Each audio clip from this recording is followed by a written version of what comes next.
I'll never forget the first time I think I was at a doctor's office. And for some reason, I don't know why doctors need to know your job. It literally has nothing to do with like whether I need a crown or a cavity filled. But I was, for the first time, had to say unemployed. And I was like, that's not who I am. Like, that's crazy. I love the show Ted Lasso. And I always just remember when one of the characters said to the other, like, I'm sorry that happened to you. And he said, it didn't happen to me. It happened for me. Mm-hmm. And I truly had to adopt that mindset. Like, this happened for me. And maybe I don't get why, but I will. Maybe tomorrow, maybe in 25 years, but I have to believe that this happened for me. And so it was just a growth, vulnerable, humbling, transitional time for me. Well, welcome, Janis Fratamico. Thank you very much, Jessica. Good to be here. It's great to have you here.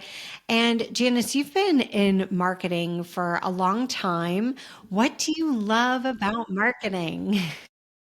You know, it's so funny because it really has been a long time. I realize that every time I realize how many people I know, I'm like, oh, I know a lot of people because I've been around a long time. Also because I collect people everywhere I go. So I've collected a lot. What do I love about marketing?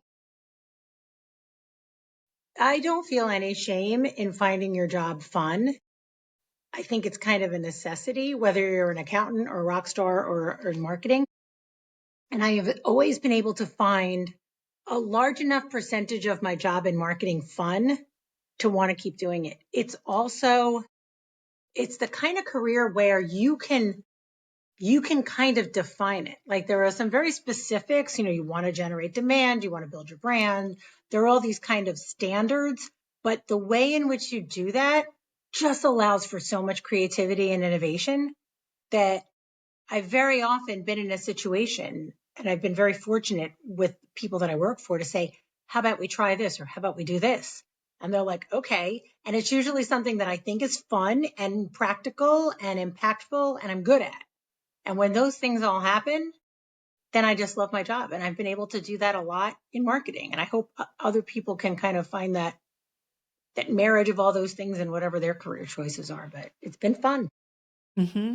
Well, and I could imagine coming up with ideas and having a team that's receptive to them can feel really good.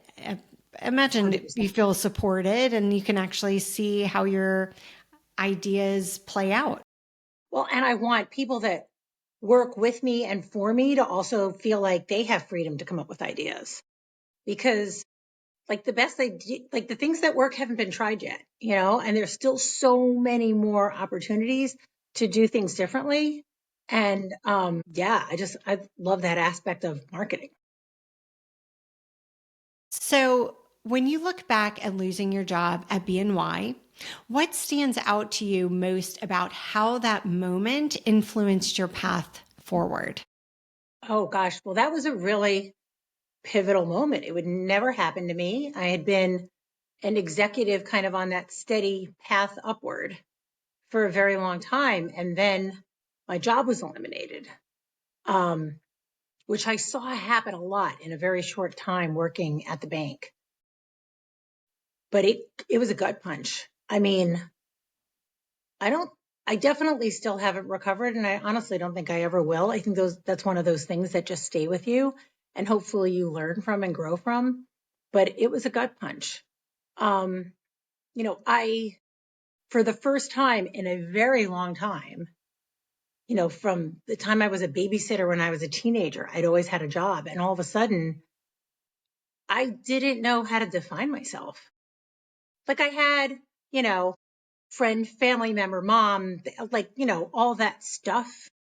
But I had always mostly defined myself by my profession. Like if somebody said, nice to meet you, I'd be like, hi, nice to meet you. Oh, I'm a this, I do this. This is my job. And all of a sudden I didn't have that.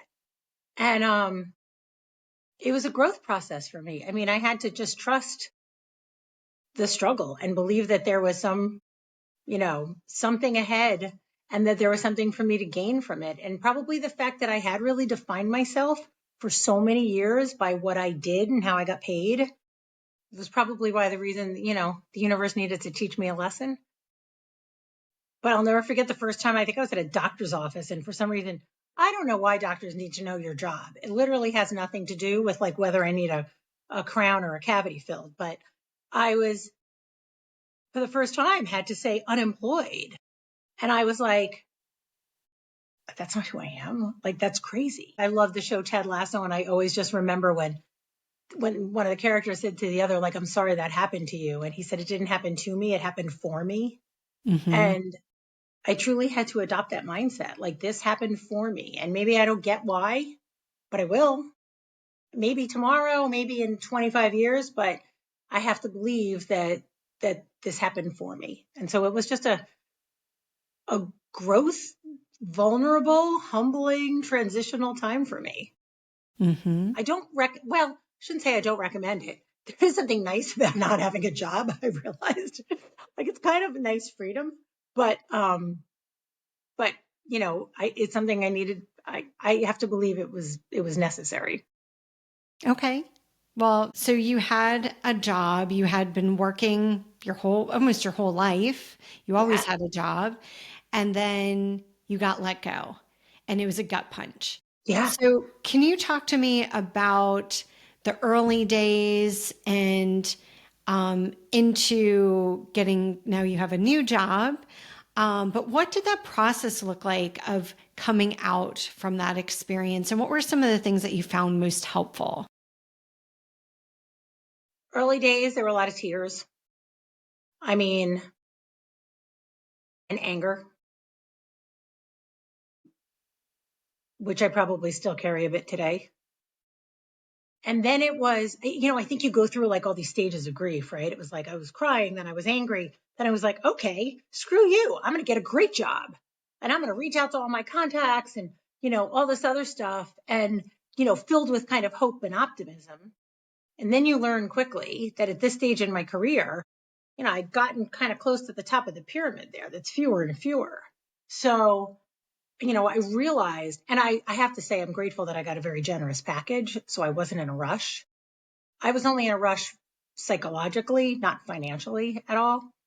Um, but it was kind of these stages. The thing that I found the most helpful, and it's the unsolicited advice that I give to so many people like me who've had their positions eliminated, is I said yes to everything.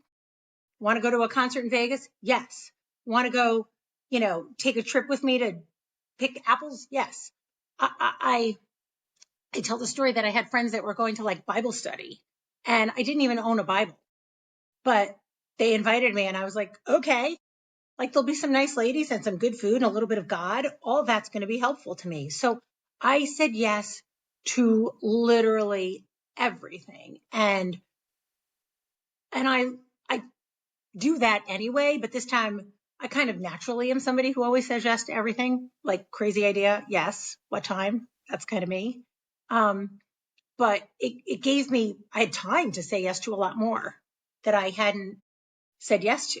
And I mean, and as a result, I made new friends. I deepened my faith. I learned new things. I had new experiences and new adventures that I otherwise wouldn't have had. So maybe that was kind of coping because I didn't want to sit home. I'm not somebody who will sit home and, eat the Ben and Jerry's and feel sorry for myself. So it was like I always had something to do and something to look forward to because I just kept saying yes to everything. Mm-hmm. So that's probably the advice I give people once you go through your various stages of sadness, anger, you know, why does the world hate me kind of moments. Then you get there. Well, and I think that's great advice. And there are some people who maybe they're not getting asked to do things, but maybe they could find things to do, right? You've I'm got sure to. we all have that list of things I'd love to do when I have the time. Yeah. And so how did you feel? Because there's that psychological need to go back to work, right? So Mhm. whether you're being driven only because of psychological or only financial or both, um, looking for a job can be a full-time job. Yeah. There's a lot researching, applying, interviewing, following up, all of that. How did you balance the active job seeking with the saying yes to everything? Probably the same way I balanced having a job and saying Okay. yes to everything. You just kind of manage it. I think in the beginning is when it's the most work. Got to update your resume. You got to reach out to your network. You've got to, be checking LinkedIn and job sites and all that other stuff. And then that wanes a little bit and you just start waiting for, the phone to ring or opportunities. So that full time looking for a job is really only full time in the very beginning. And then you find yourself having a lot more time.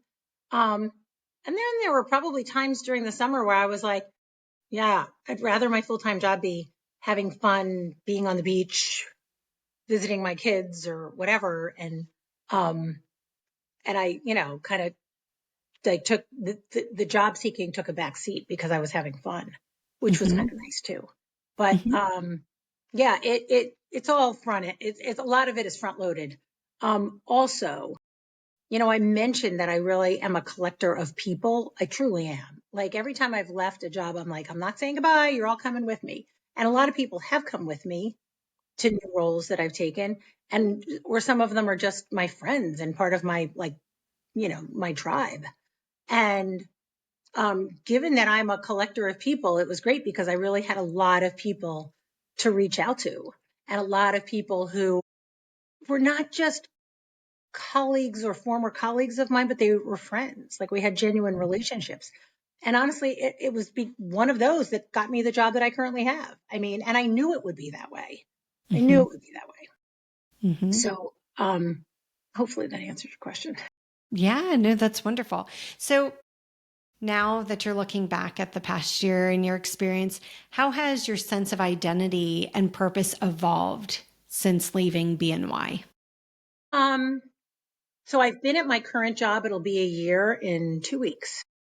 So, it's nice to have a full year under my belt. Um, I I think I look back and there's a couple of things. One, I have an absolute knowledge that I'll be okay.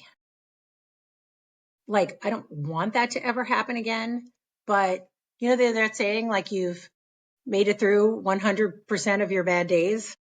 Like, I made it through a bad year and not just made it through, like, I thrived. Even in my darkest moments, I was thriving because I was learning.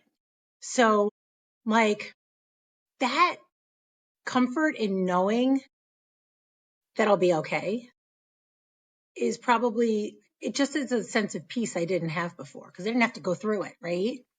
Um, it's like when they ask somebody when something, I mean, this wasn't tragic by any means, but when something terrible happens, when you get diagnosed with something or you lose someone, and it's like, how did you make it through? And it's like, well, you didn't have a choice. You either curl up under the covers and don't come out, or you got to soldier on. Hmm. I 100% soldiered on. And so, yeah, I just have a piece of knowing, like, I'm going to be okay. That was just one of those shitty things. I don't know if I'm allowed to curse, crummy things that happened that I made it. I'm going to be okay. And there's going to be more bad things and I'm going to be okay. And just that sense of peace is probably the biggest thing that I've taken from that. That's wonderful. So, how long were you unemployed for? Because I do believe that it's on It was about a average year. like 3 months. Hmm. On average, I've heard that it takes about 3 months to find a job. That No, it might was be a about a year little, for me. it was a Um, year. yeah, but it happened like right in the summer. So it was kind of like at the dead time that, there was not a lot happening. Um, but yeah, it's about a year. Okay. All right. So that's good for our listeners to really understand your experience because I know as a recruiter, I'm talking to people and there's people looking for jobs. I mean, markets fluctuate all the time. And I've experienced many different markets where people are feeling the pain of having to look for a job after being let go. Yeah. And some people do go months.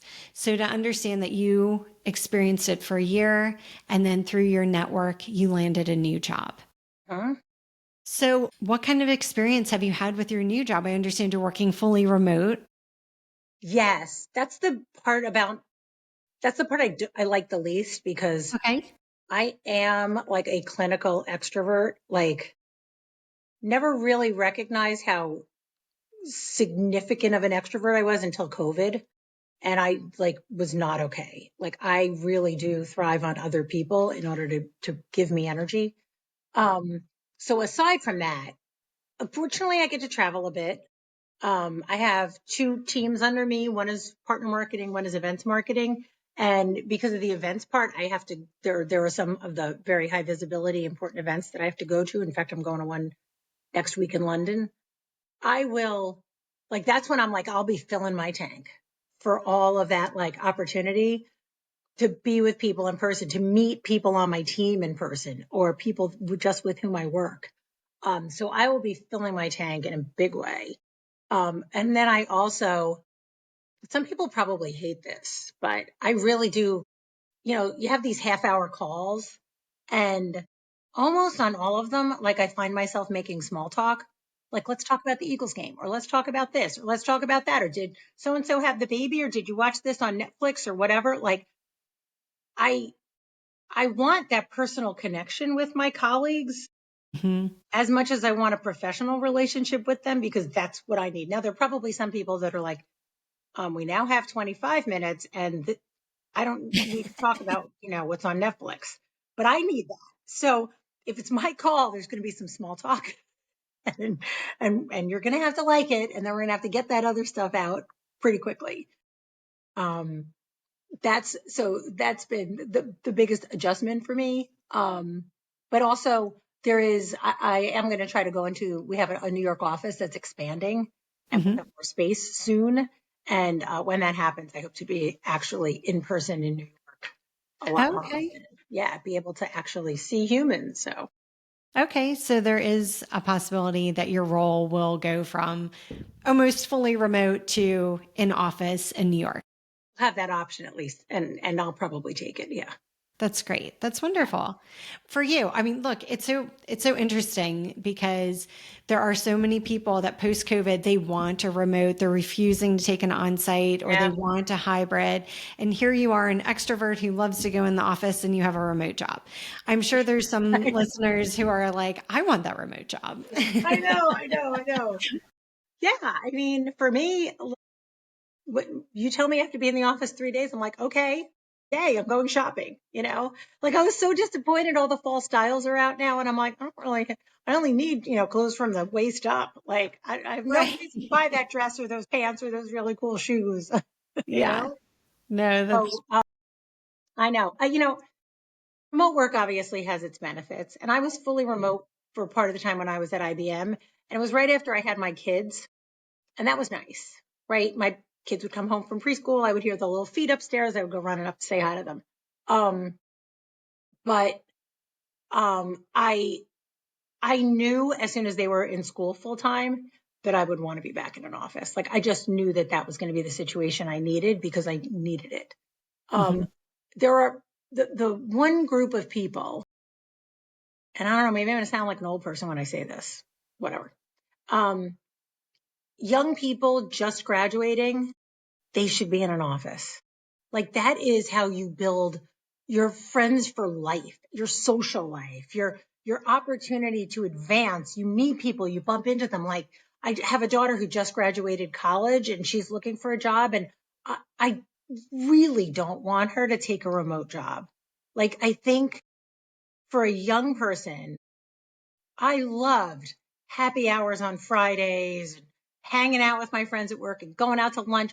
And those people that I met at those jobs, I mean, my kids call them aunt and uncle now, like that's how dear they are to me and how close they are to me. So that wouldn't have happened.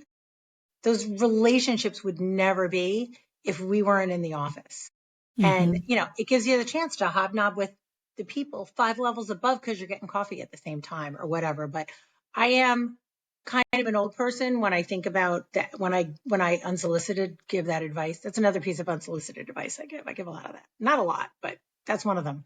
Just get a job where you're in an office when you're young because it's fun. Yeah. No, I completely agree. I mean, I've been working remotely for over 11 years, and it's because I had kids and I wanted to be available for them and not spending my Huh? whole free time during the week commuting in and out of New York City and have that flexibility to work remotely. But when you're single, you don't have kids, go into the office. And also, you learn so much sitting next to people. You can hear how they're engaging with customers, or you can hear conversations, and you learn in that way too. So, Yeah. Yes. um, You just never know who you're going to. I mean, it sounds crazy, but I've literally bumped into the people in the ladies' room and been like, oh my gosh, you're doing this. I'm doing this. We need to talk. Like just those impromptu, unplanned interactions are invaluable. And like mhm. I said, just the friendships and the fun part of it. You need them. Yes, it is a lot of fun. There's a different kind of energy. And then you can leave like work at work and Yes. go out and do what you want to do. Um, That was a big part of my problem when I was working from home is I did not feel that I could ever relax in my house. And it was because I never left it. Like I didn't have that transition time on the train where I could flip through my Instagram or, back in the olden days, I used to get a People magazine and I would get on the train to come home. And that's when I would read my People magazine. It was like, just give me some brain candy for that transition time on the way home. And not having that, it's kind of hard to I mean, now, everything's on our phone and everything anyway, but it's nice to have some physical transition in order to mhm. be able to kind of shift. Absolutely. Well, and I think COVID really moved us into, I mean, I know you mentioned that you realized you needed that other people for energy, but it seemed like collectively and generally speaking, a lot of people started to get comfortable at home.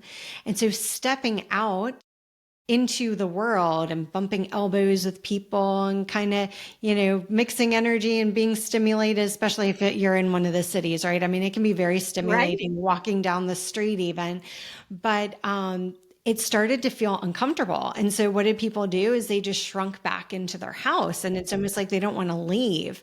But that's not where the growth is. The growth No. is getting out, meeting people, feeling uncomfortable, making it that you're normal, and Yep. that's how you grow. So I do. I was just talking to a good friend who I I agree. saw on the beach over the weekend. We used to work together at SAP, and his kids went to summer camp the first time.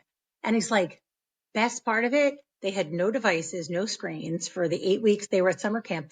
And they were forced into situations where they had to meet new people, had to introduce themselves, had to get used to new groups and just the life skills that they were building. And I was like, yes, that's huge. Like those are the kind of situations that's, it's kind of like driving. I remember when my daughter got her driver's license and the guy who, was at the motor vehicle thing said, I'm going to tell you the only really way to learn to drive is to almost get in an accident. It's kind of like nobody told me about the snow that falls off the car in front of you until the snow fell off the car in front of me and I almost, had an. So it's like you have to live it in order to really learn it. Hmm. And those are those moments where you have to introduce yourself to someone or get used to being in a crowd or have that situational awareness or get over your social anxiety. The only way to do it is in real life. Yep. Yes. Right. And it's kind of nice if you're wearing a nice pair of shoes when you do it. So, Right. Yes, the bonuses. Focus on the bonuses. Yeah, right. and it's a good reminder that some social interactions are just awkward. Like they just are, and you just kind of got to navigate it and go with it and just kind of shrug it all off because there is an element of awkwardness within Yeah. it. And So, you can kind of acknowledge that as part of your social interaction. Like, right. this is weird. I don't know anybody. Do you? I don't know who to talk to. Like, like that's sometimes that's my opener. I love it. Well, you clearly have had a really good attitude throughout your career. You've talked about how you run half marathons. You're very motivated. You also talked about earlier this year having a health experience. Yeah. And so, how did that? What happened? How did that affect the way you think about your dreams and what matters most to you? That was like another kick in the butt. I'm like, okay, God, I needed to learn this lesson. There's a saying, something like, don't ever pray for patience, because then you're put in the situation where you need to be patient. Yes, I am a very active person. Like every day I have to work out in some way, shape, or form. I am always on the go. Very suddenly, I was hospitalized February 1st. And the day before, I had a great workout. I met an acquaintance for lunch. Everything was great. And then that night, I was like, something's wrong. Something's wrong. The next morning, I'm like, I have to go to the hospital. I diagnosed myself with kidney stones. I talked to my friend. She had kidney stones. I'm like, I totally have kidney stones. I'm going to go to the hospital with kidney stones. It turns out I had a kidney infection that was in my blood, that all of a sudden organs are shutting down and I'm septic. And I was just like, I remember when they said, we've got to send you to the ICU. And I was like, I don't identify as ICU. Like, I don't think you understand. My best friend and I are supposed to be doing a polar plunge right now. And I like, that's where I'm supposed to be, not in the ICU. So it was, again, this identity crisis, just like I had gone through when I lost my job. It was like, wait, that's who I am. Now, who am I? Um, and yeah, suddenly goals were like, can I just get out of bed by myself to go to the bathroom and not have to call for the nurse? Can I get one of these tubes out? Can I get off the oxygen? Can I walk a mile? Can I walk 3 miles? Can I walk faster? It was like, all of a sudden, those dreams that I had signed up for a triathlon for the first time ever. This is my best friend. She's my ride or die. She's the one who says, I have this bad idea. And I say, what time? And so she had said to me, you want to do this triathlon? I'm like, yeah. And then I was like, wait, what? I don't even know how to swim. But I signed up anyway. And and that was in July. So now in February, I'm in the hospital. And here my goals change, probably not dreams, but goals, right? My goal of completing a triathlon, which was still there because I was signed up, but it changed to like, I just need to be able to get out of bed and get to the bathroom by myself. I just need to be able to walk a mile without having to rest by myself. And you just readjusted everything. For the absolute first time in my life, I know my biggest weakness, and it's that I don't like to show weakness. Full stop. I do not like to ever give the sense of any kind of weakness. And I realize it takes more courage to show weakness than it does to hide it. And so I realize the irony in that. I had to ask for help. I had, a friend come, and she had to, it was 2 weeks in the hospital without really washing my hair. Like, I had to have somebody like brush my hair out of the knots. And then another friend came over and washed my hair. And, I had to ask them to bring me things. And I just, I just wasn't somebody who ever asked for help. I am the helper. You need something, I don't even ask. I just show up. And all of a sudden a lot of my friends just showed up because they know that's what I would have done. And I love them for getting me. But Mm-hmm. at the same time, there were times where I had to ask for help, even just ask for a ride.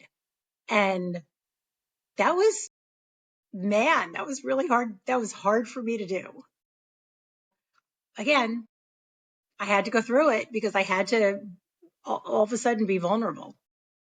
And then I did do the triathlon in July, and I got out of bed. I learned to swim, and I really crammed it into the months of June, pretty much May and June, in order to get into shape, join the Y, start swimming laps, and actually did the triathlon. So I got to Yay. do that. Yeah. Good. So, how Yeah. did you learn to swim? YouTube. I love A it. lot of YouTube. I mean, I was like, because everybody said you don't know how to swim. And I'm like, well, I know how not to drown. I'm even scuba certified, but I didn't know like swimming laps and doing the whole breathing thing and all that stuff. Mm-hmm. Um, what I found, I joined the Y. I got in the big boy pool, like, which was 50 meters outside, really long, a lot longer than you think. I did learn this. I learned this when I started biking, and I found it when I started swimming too. Like, some of the nicest people are there. And you would have people just saying, oh, this is what I do, or this is what I learned. And they would give you tips, like these real swimmers. And then I would watch YouTube videos, and then I would go to the store and buy all the gear to, make it better. And yeah. So, and now I figured I was just going to belong to the Y for like a month. I still belong and I still swim twice a week because I actually found that I like it. Nice. That's Yeah. wonderful. Well, Yeah. that's a good gift from getting out of your comfort zone and learning something Now it's my new. comfort zone. Now I got to do something else. Now I got to learn to ski or something. I don't know. Probably not that, but something. Something. That's wonderful. Something. Yeah. So you have a very much can do, soldier on attitude. Where did you learn this attitude? Well, first of all, I force it. It's, I think anybody who says it's natural is probably lying. Like you have to so significantly not want to do something and do it anyway. And that's where I'm at. Like even every morning, I work out every morning. Every morning I'm like, I really could just sleep an extra hour, but I've got to do it, even though I really don't want to. So I don't even want to pretend like I am like, always rah, rah, can do. I'm not. I force myself to do that because I know I'm going to feel better on the other side. Where that comes from, this is like the emotional part. My mom, she's in a wheelchair. Um, she's been in a wheelchair for a number of years now. And maybe because she doesn't have a choice, she goes everywhere and we just push her and she complains that we're pushing her too fast. And we threaten to let go on the downhill if she says something we don't like. We've always been a family with a lot of gallows humor, but it's one of those things we were talking about. Like when you say, how did you deal with it? Like you don't have a choice. She got diagnosed with an illness. She is in a wheelchair.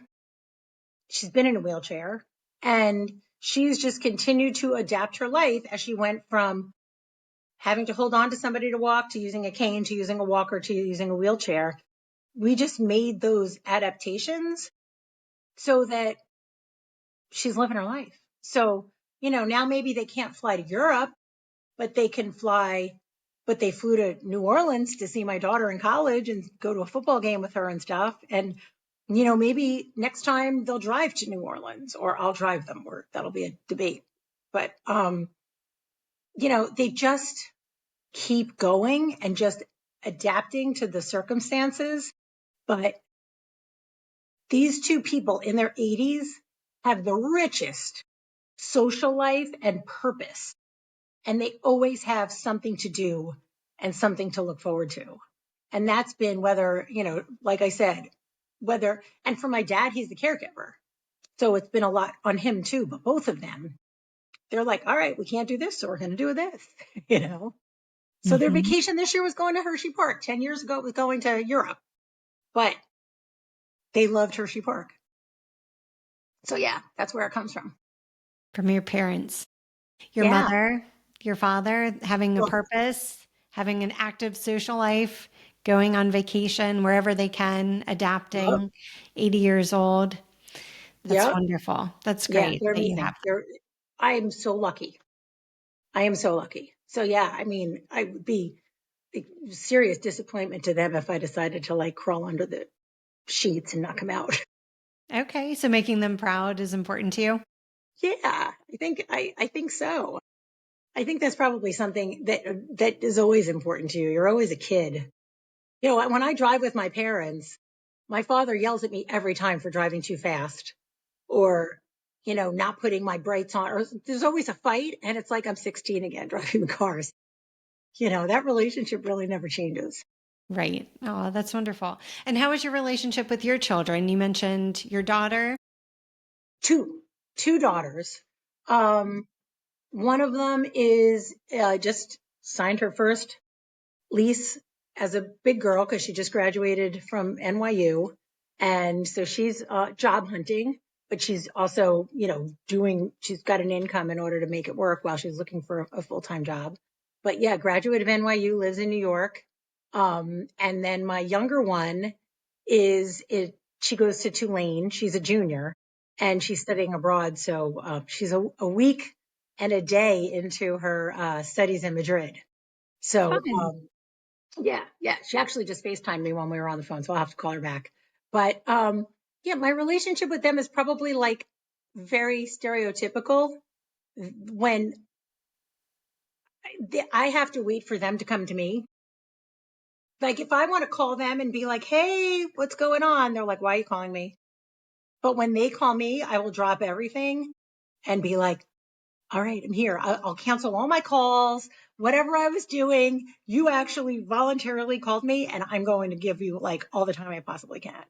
So, but they're both incredibly smart and incredibly independent, and I made them that way. So if they're not coming to me for every little thing, it's because I made them that way. It's because when she was in second grade and left her violin on the bus, I said, "Here's the phone, call the bus company and find out where your violin is." Like, I'm not doing it for you, and that's kind of always the way I raised them. So they're beautiful and thoughtful and kind and really smart, independent women.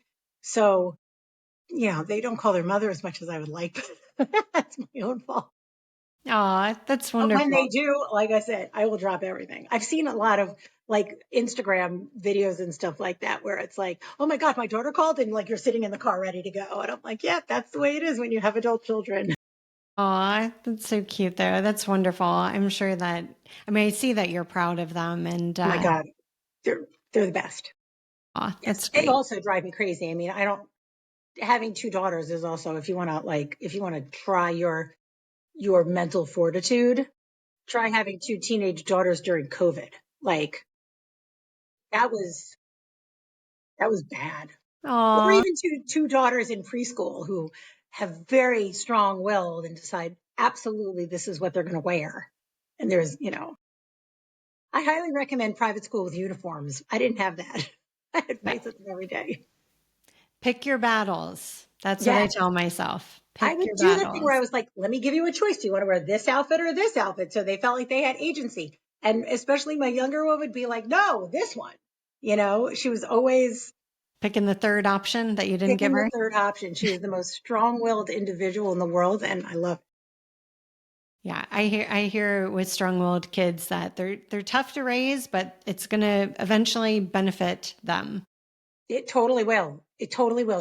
I mean, she's the one that's in Spain right now and she's going to kill it. I know she will. So is that one of the things you're looking forward to is going to visit her? Yeah. I'm not sure where yet. Because there's a little bit of a debate because I don't like to go places that I've already been. And she then gets mad and says, "But you've been everywhere and I haven't." And even some of the places I've been to, I don't remember because I was like two. So I will go to Madrid because I want to see where she lives and meet her friends, but then hopefully we'll go somewhere else for a few days. But yeah, that's definitely one of the things I'm looking forward to. Oh, that's great. Yeah, going abroad is fun, and that will be a great experience for her as Oh yeah. well. I did it when I was in school and it wasn't that common. But when my kids were going to school, I said to them, "You want to go to school and not have any loans? There are three conditions. And one of them is that you have to be at least 2 hours away because I don't want you coming home every weekend. Like you have to be away. Hmm. Number two is that you have to study abroad. And number three is that you can't get a tattoo." And number three was the hardest one to get agreement on. That tattoo. Okay. Yeah, that's a very popular thing right now. But yeah, going abroad was like one of the requirements that they were more than happy to do. That's good. Those are good ideas. I might have to Well, it's adopt all those. those skills that you and I talked about, right? It's like you got to figure out how to get around in a city and how to deal with a different culture and you know, how to get from A to B and all of these life skills that you kind of get when you're thrown into a foreign country that Hmm. we don't necessarily, you have to seek that kind of stuff out. So, Hmm. um, I'm proud of both of them for doing that. That's wonderful. Good. Oh, that's so great. So you mentioned your best friend. So you had mentioned the Book of Adventures. That she gave me for Christmas. Yes. She gave me a book and she gave me a little Polaroid printer that connects to your phone that prints little tiny Polaroids Hmm. that And then like just a list of things. Like I wish I can remember some of them. One of them was the polar plunge we didn't get to do, but it's just like, you know, let's go see this giant ball of wax or whatever. You know, it was a whole book of stuff. And I don't know if we've ever hit actually any of the things that she printed out, but she's the one I did the triathlon with. I go to concerts and I have a whole host of friends I do all this stuff with. But yeah, our book of adventures hopefully will go a lot longer than a year and we'll just keep finding kind of new things to do with her and with some of my other friends too. So now that you have gone through years of marketing, going up the ranks, getting let go, recovering from that, you're in a full-time job now. What are your dreams, goals? How does that look for you? What are the biggest lessons that you took from this experience of life up until now? You know, it's funny because I was thinking about this last night and I've been kind of anxious or stressed out about not having a dream. Mm-hmm. That kind of goals are different, right? I want to run a 5K. Fine. Every day you do this and you get, you know, it's doable, right? Dreams are kind of like just bigger. And I'm so envious of people who have dreams. And I'm like, I don't have that big dream. And I'm a little stressed about it because I'm in a transitional period in my life where not that I have no intention to stop working. I'll work until like my parents. I'm in my 80s, but I don't have like that dream. And then all of a sudden I was thinking, but you know what? I've got a blank canvas. Like there's a there's a Andrew Lloyd Webber song from a Broadway show that I love, and it's like any dream will do. And I'm like, you know what? Any dream will do. Like I have maybe my dream is to fill out that blank canvas to figure out what it is. So my dream is to come up with my dream, if that makes sense. In the Mm-hmm. meantime, I have all these little constant things to get excited about. As much as can't wait to get my hair done on Saturday. I can't wait to fly to London Saturday night. I can't wait to go to a concert at the Sphere in December. I can't wait to see my daughter in Madrid. You know, there's so many things I like can't wait for, little things and big things. And so that that is going to be a constant in my life. And that really is Joe and Barbara Fratamico. That's what they gave to me. But I think my dream is to figure out what that dream is and really look at that blank canvas as not something that's like this ominous thing that I haven't kind of painted on yet, but yet this opportunity to create something and I don't even know what it is yet. Mm-hmm. That's That's the way I wonderful. frame it. I love it. I love it. You're opening yourself up to possibilities and to ideas. Yeah, you got to, right? That's wonderful. Yeah. And it can start with a simple, what would I love to do? What's something that I would Yeah. love to do?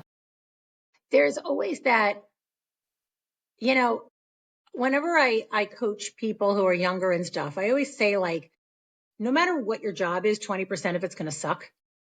Even if you're like a rock star, even if you're a baseball player, like contract negotiations or practice or, you know, things like that, you could think you're like, oh my gosh, this is the best thing ever.